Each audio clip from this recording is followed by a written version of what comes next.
¿Qué cámara y qué lentes usaron en Parasite? ¿Quién es su director de fotografía? ¿Qué intenciones tuvieron con el color y la composición de los encuadres? ¿Y cómo se hizo este movimiento de cámara? Pues de todo eso vamos a hablar en este vídeo. ¡Dentro intro! Llegamos al quinto episodio de la serie sobre cómo se hizo la película Parasite. Hoy hablamos de la fotografía y ya solo nos quedará el último vídeo sobre edición, música, sonido y efectos visuales. Para quien no sepa en qué consiste la dirección de fotografía, lo expliqué en el último vídeo que subí al canal, donde también vimos los principales puestos de este departamento. Pero tranquilos, que si no lo habéis visto, os lo dejo al final de este vídeo. Empecemos por conocer un poco mejor al director de fotografía de Parasite. Hong Kyun-pyo.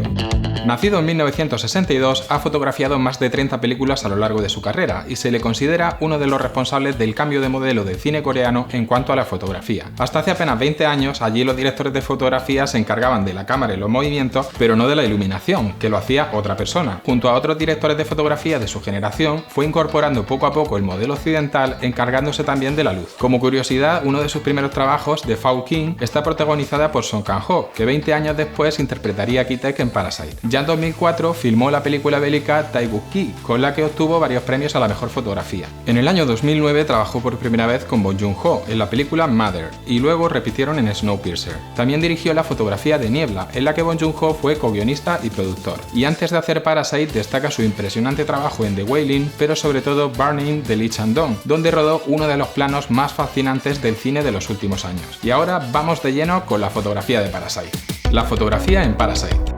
Durante la preproducción de la película, Hong Kyun-pyo probó distintas gamas de lentes. Rodar en un espacio pequeño como el semisótano normalmente requeriría usar ópticas angulares que tienen un campo de visión más amplio, pero a Bong Joon-ho no le gustan los angulares porque no es una imagen, digamos, natural. Tenemos cierta distorsión de la realidad, especialmente si hacemos primeros planos. La empresa Arri invitó a Hong Kyun-pyo a probar su serie de lentes DNA, que son lentes antiguas reacondicionadas para poder cubrir el gran sensor de la Arri Alexa 65, la cámara con el sensor más grande de esta marca, que tiene una resolución máxima de 6,5K y es heredera del antiguo formato de 70 mm analógico. Rodar con esa cámara y esa gama de lentes incrementó bastante el presupuesto del departamento de fotografía, porque no es una cámara precisamente barata. De hecho, a día de hoy solo se puede alquilar directamente a Arri en Estados Unidos, Reino Unido y Europa. Este mismo modelo de cámara se ha usado también en películas como Joker, Bohemian Rhapsody o Cruella. La peculiaridad que tiene el formato de 65 mm es que tienes un campo de visión más amplio que rodando en 35 mm, es decir, puedes combinar la amplitud de visión que te da una lente angular con la textura de un objetivo de distancia focal normal como un 45 mm. Tranquilos que si no lo habéis entendido, en la lista de reproducción sobre dirección de fotografía os he dejado una amplia comparativa entre una Arri Alexa 65 y una Arri Alexa Mini. Así podéis ver de una forma visual la diferencia entre una cámara y otra. Lo importante es que gracias a rodar en este formato podían tener por ejemplo a los 4 integrantes de la familia Kim en el mismo encuadre dentro del semisótano sin necesidad de usar lentes muy angulares, que daría unas cualidades menos realistas a la imagen.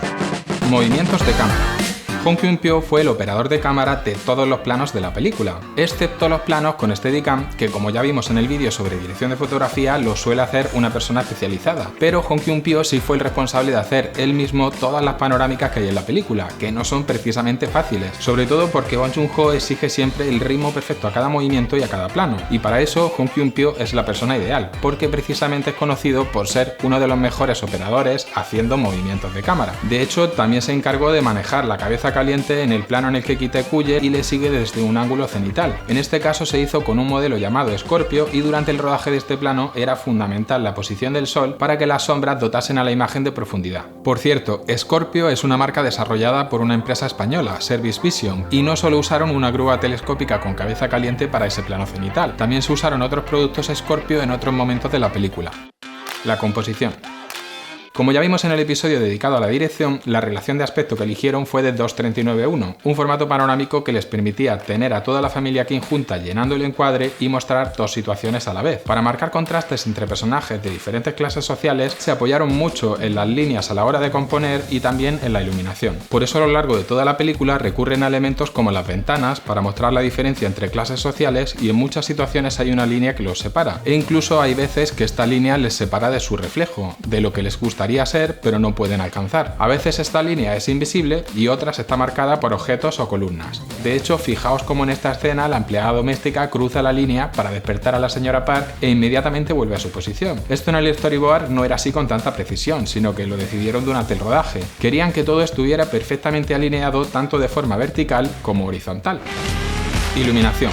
En cuanto a la luz, el contraste entre las dos familias se da sobre todo a través de la intensidad de la luz. El semisótano es un lugar donde apenas llega un haz de luz solar directa durante unos pocos minutos al día, y la casa de la familia rica todo lo contrario. Siempre que pudieron intentaron rodar únicamente con luz natural, o en su defecto recrearla. De hecho, esta es una de las señas de identidad de Hong Kyun-pyo como director de fotografía, y por eso hay quien le apoda el Roger Deakins asiático, porque a él le gusta la fotografía naturalista, que recrea en la medida de lo posible la luz natural sin grandes efectismos. Para el plano inicial de la película, por ejemplo, calcularon exactamente los minutos en los que entraba la luz del sol por la ventana del semisótano y ensayaron varias veces para poder rodar la escena completa en cuanto el sol entrara por la ventana. Pero el día que empezaron a rodar se nubló, así que el primer día de rodaje usaron luz artificial. Al día siguiente salió el sol y rápidamente todo el equipo se puso a trabajar y repitieron la escena, esta vez con luz natural y con el polvo en suspensión. Y así es como quedó finalmente en la película, para que veáis el nivel de obsesión y perfeccionismo de Bong Joon-ho y su director de fotografía. Para recrear la luz natural, Hong Kyun-pyo usa mucho los llamados Sky Panel, una fuente de luz suave y regulable que permite cambiar la intensidad y la temperatura de color sin usar filtros en las fuentes de luz, que es como se hacía antes.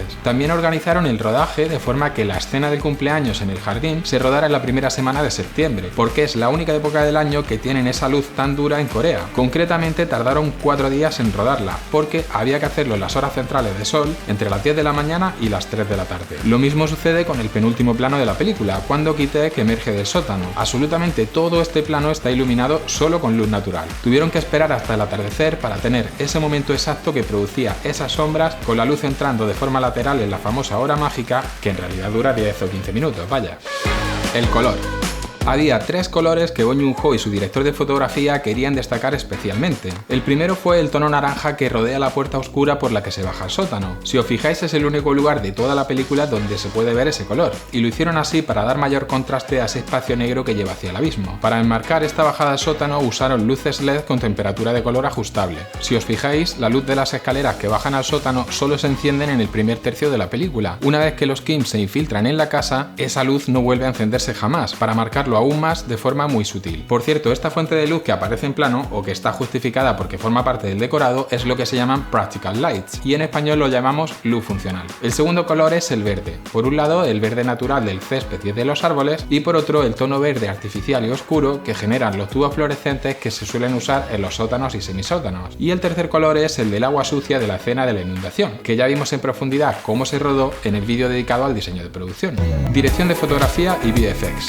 Aunque no es una película que destaque por escenas de acción ni explosiones, esta película está repleta de efectos visuales o VFX. Por ejemplo, este plano del exterior de la casa no estaba en el guión literario ni en el storyboard. Fue una petición expresa de Hong Kyun-pyo, que se rodó en varias partes. Primero se hizo con los actores, pero al director de fotografía no le gustaba el cielo que había esa tarde. Así que cada día, cuando llegaba esa misma hora, volvía a colocar la cámara exactamente en el mismo sitio para que el cielo que se incrustase fuera el mismo. Y uno de esos días consiguió este cielo nublado que vino perfecto para la historia porque anticipa la tormenta que vendrá después. Y hay más ejemplos de efectos visuales. Os va a sorprender el número de planos de la película que tiene efectos digitales, pero eso lo veremos en el último capítulo de esta serie. Por cierto, si no habéis visto el resto de capítulos de la serie sobre Parasite, aquí os los dejo. Nos vemos pronto. Hasta entonces, cuídense.